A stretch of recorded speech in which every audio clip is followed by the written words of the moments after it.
True Facts with Jon Leiberman, CyberstationUSA.com. And on her deathbed, the mother of a missing Skidmore, Missouri man was promised that the search would not stop with her passing. That woman, the mother of Branson Perry, died at her home after a long battle with cancer recently, but the search still goes on for Branson Perry, the young man who went missing back in April of 2001. And with us now, Monica Kaysen with the Q Center for Missing Persons. She is helping lead that hunt for Branson. Monica, thanks for being on the program. Oh, thank you for having us. Monica, give me a sense of what happened surrounding Branson's disappearance, how old he was, who last saw him. Okay.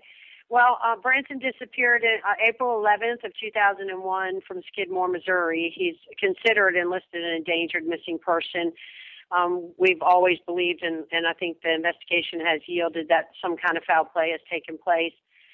He was 20 years old at the time that he disappeared, so you know he's been gone a long time. And his mother definitely fought the fight,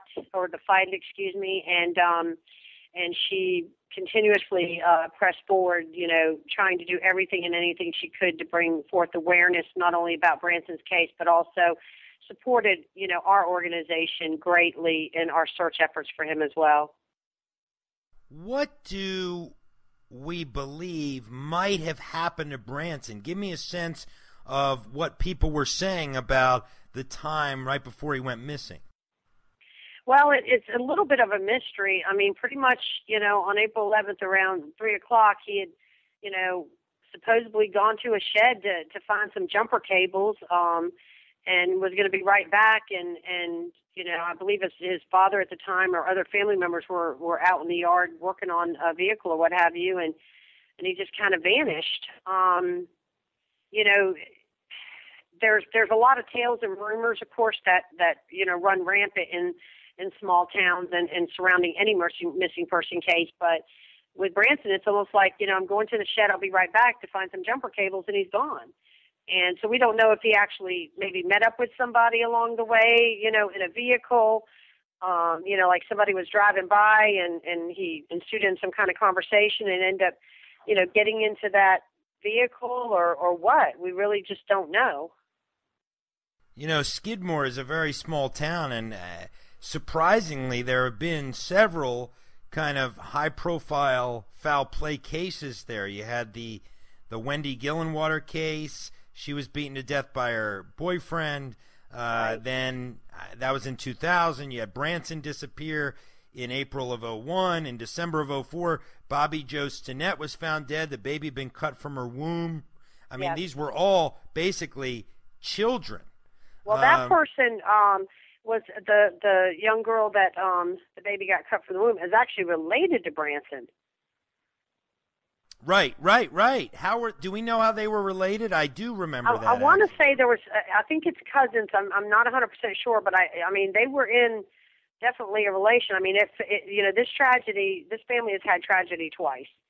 And then of course, you know, the newest tragedy, which would be the third, was losing Becky. But yeah, they were related, and it was such a famous story, if you will.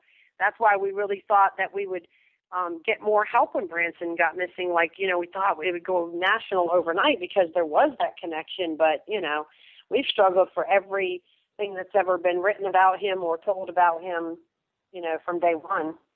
I know, and just to tell the audience, you know, just to follow up on that thought, Becky, of course, was Branson's mother. Becky was, in April of 09, she had a brain tumor removed, and as we just said, she passed away recently. I know that when I was in America's Most Wanted, she actually wrote a letter to AMW. That's still on the AMW.com website, and it was a very heartfelt letter urging people to help find her son, to help give some sense of closure. And now this woman, you know, was promised by everybody around her that the search would not end. Tell me, Monica, what's happening now in this case? What are people doing? Well, I mean, we've been continuously working with law enforcement, and I've got to give that to Missouri State Patrol and the other Nottoway County and several other agencies that have been involved in his search. But she's got a good group of investigators and law enforcement, very supportive, very active. They're constantly running down new tips and leads, and they're constantly presenting new areas to search. And that's, because we do a lot of cold case searching as well. We plan, we schedule searches, and then we come up there and we have the full support of all the agencies, and we conduct those searches. And the last time we were up there, which was just, I think about 7 months or more ago, we did a large farmed area, hundreds of acres, and it was a 2 different time search. We came and did half of it one time and came back and did another half. And in the meantime, we've sent smaller teams. Our organization has sent smaller teams up there to search, other creeks in different areas that law enforcement has requested us to help with. So we will be going back again, hopefully in June of this year. So pretty much every 3 or 4 months, we've had someone in place, up there conducting searches and just trying to eliminate space until hopefully one day we're going to get to the right area. But we're in the same generalized area. Mm-hmm. It's just we can't seem to get out of that generalized area, but we're tearing it apart, and it's a lot of mileage out there. What can the public do right now? I mean, we're going to put Branson's photo up on our website at cyberstationlive.com/Jon Leiberman. We're going to keep talking about this case. What can the public do, Monica, to help? Well, I mean, keep his face out there, keep his story alive, because, Branson still has other family members, but no one, could speak for him like Becky did. We had a good conversation the Thursday for the week before she passed, and I know she's at peace now and probably knows where her son is, but she wanted us to continue the fight, and we're going to continue that. I promised her that in front of her face, a year and a half ago or so when I was there at one particular time. She kind of cornered me, and then I called her, and spoke to her before she passed and reassured her that we would not give up. But we need the community to continue to support this case because, of her passing, more now than ever, get his face out there, write the newspapers or whatever, let people know that he remains missing. We need tips. We need this case to be out there on a constant manner, because that's the only way these cases, a lot of them, get solved, is that it finally wears on somebody, or you finally reach the right person that may obtain some information that could mean everything to investigators. So we just encourage the community, if you know something, whether it's big or small, it could actually be the missing piece to the puzzle that investigators need. So to reach out to them, reach out to us, whomever, but get that information to somebody that, somewhere that can do something with it. And just quickly, Monica, what did Becky say to you in that final conversation?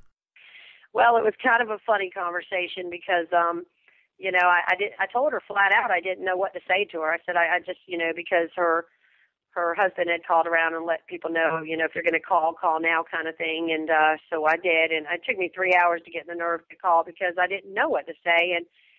And she was in very good spirits. We were talking about, the search, and that she goes, now I won't be here in June when you come back. She said, but I'll be here in spirit. And she goes, and you've got to listen and look really, really hard because I know how stubborn you are. So you can find the one. I'm gonna try to tell you so you guys will know where Branson is because I'll already know. And then she goes, oh wait. She goes, I'm going to actually know something before Monica Cason. And she laughed, and I kind of didn't laugh because I was like about in tears, knowing that was probably the last time I was going to speak to her.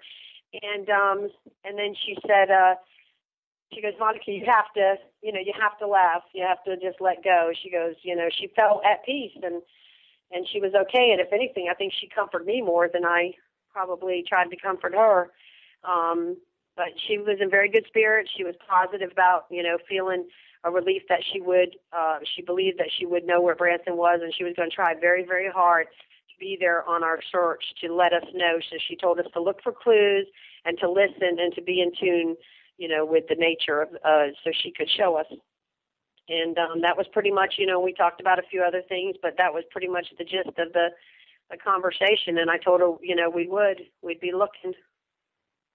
So, well, there's no better, I tell you, there's no better impetus for our audience or whoever out there to act than hearing Becky's final wish. People don't just vanish. They don't just, go into thin air. Somebody knows what happened to Branson Perry. Go to our website, cyberstationlive.com/Jon Leiberman. Call the Skidmore, Missouri police, the Missouri Highway Patrol. Somebody get in touch with the Q Center. Somebody knows what happened to this boy, and it's been a decade, and a decade is too long. Already the mother of this kid will not get to see justice firsthand. So at least if the rest of the family can see it, that would be a little bit of something. Well, I'll tell you, Monica Kaysen, Q Center for Missing Persons, you all do God's work. We appreciate it. I know everybody out there appreciates it. And thanks for your time tonight. Thank you. And thank you for putting Branson back out there. We appreciate it. Absolutely. Take care, Monica.